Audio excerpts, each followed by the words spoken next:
ही message दे सकता हूँ इस चीज़ के लिए, 2030 तक हम कोई भी नाम जपते हैं, कोई भी साधना करते हैं, सब करने के बाद हमें भगवान से केवल एक प्रार्थना करनी कि भगवान हमें सहन करने की शक्ति दो, क्योंकि हमने सहन करना है अभी और करना है। हाँ, हमने 2030 तक बहुत मुश्किल समय देखना है अभी ये जो प्रलय चल रहा है, आप कह रहे हो कि ये भी कुछ आप नहीं है। 2026 में देखिएगा, आपने ये जो फ्लड्स देखे, आपने कहा कि हिमाचल, पंजाब, उत्तराखंड में इतने फ्लड्स आए बाबा जी कैसे, अब 26 में देखिएगा फिर होंगे, इससे भी ज्यादा होंगे।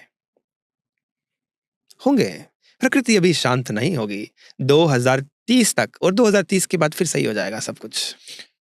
अब जैसे अब पिछली बार भी आपने कहा था 2030 तक बहुत से देश लड़ेंगे भी, और कई देश तो लड़ के खत्म हो जाएंगे और भारत निकलेगा। तो अगर मैं इंडिया पे स्पेसिफिकली पूछना चाहूँ कि भारत की जैसे जो स्टेट्स हैं, जैसे आपने बताया, इशारा किया कि हिमाचल, पंजाब में तो जो चल रहा है, तो जो आने वाला समय है, क्या यही पर्टिकुलर स्टेट्स हैं? नहीं, और भी जगह पे रहेगा, साउथ में भी आएगा, समुद्र के किनारे आसपास जो है वहां पे भी रहेगा। फ्लड्स, सुनामी, अर्थक्वेक्स, पॉलिटिक्स जो है हमारी, उसमें भी बड़े बड़े हो सकता है ना, देखिए अभी इसीलिए मैंने कहा हम भगवान से सहन करने की शक्ति मांगते हैं कि भगवान हमें सहन करने की शक्ति दीजिए, क्योंकि जो होना है वो तो होके रहेगा ना, उसको बदल नहीं सकते, और इसमें मेरा और आपके चाहने से कुछ ना होगा ना बदलेगा। पॉलिटिक्स, अगर मैं थोड़ा सा और जानना चाहूँ, अगर थोड़ा सा पॉलिटिक्स में, आपने बताया कि पॉलिटिक्स में जैसे बहुत ज़्यादा अगर हम देखेंगे इस वक्त भी सिचुएशन ऊपर नीचे चल रही है, क्या देश के प्रधानमंत्री पर बात आ सकती है?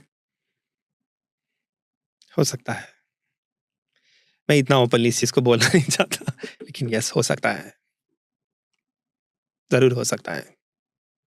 इसीलिए मैं कह रहा हूं कि हमको भगवान से सहन करने की शक्ति मांगनी है। 2030 तक समय खराब है, क्योंकि अभी जो पूरे ऑल ओवर नेपाल के प्रोटेस्ट सबने देखे, प्रधानमंत्री को ही अपने देश से भागना पड़ा। बिल्कुल। और हम पूरी तरीके से ये भगवान से प्रार्थना करते हैं कि भारत कभी नेपाल नहीं जो हुआ, कभी भी ऐसे प्रोटेस्ट ना देखे। हमारा यूथ जो है वो बहुत ही समझदार है और समझता है कि हम नेपाल के साथ भारत को कभी कैसे, नेपाल को हम बहुत प्यार करते हैं, वो बहुत ही संस्कृति के हिसाब से, पशुपतिनाथ मंदिर भी है, बहुत अच्छे लोग हैं नेपाल के। बिल्कुल। पर जैसा वहाँ पर इतना करप्शन था और जिस तरह से वहाँ की सत्ता में हुआ, वो शायद वहाँ की रिक्वायरमेंट थी। पर भारत कभी भी ऐसा ना देखे कि हमारे अपने होटल्स, हॉस्पिटल्स, हमारा अपना इंफ्रास्ट्रक्चर हमारी आंखों के सामने जो हजारों करोड़ों रुपए लगा के बना है, उसको कभी भी किसी तरह से आँच आए।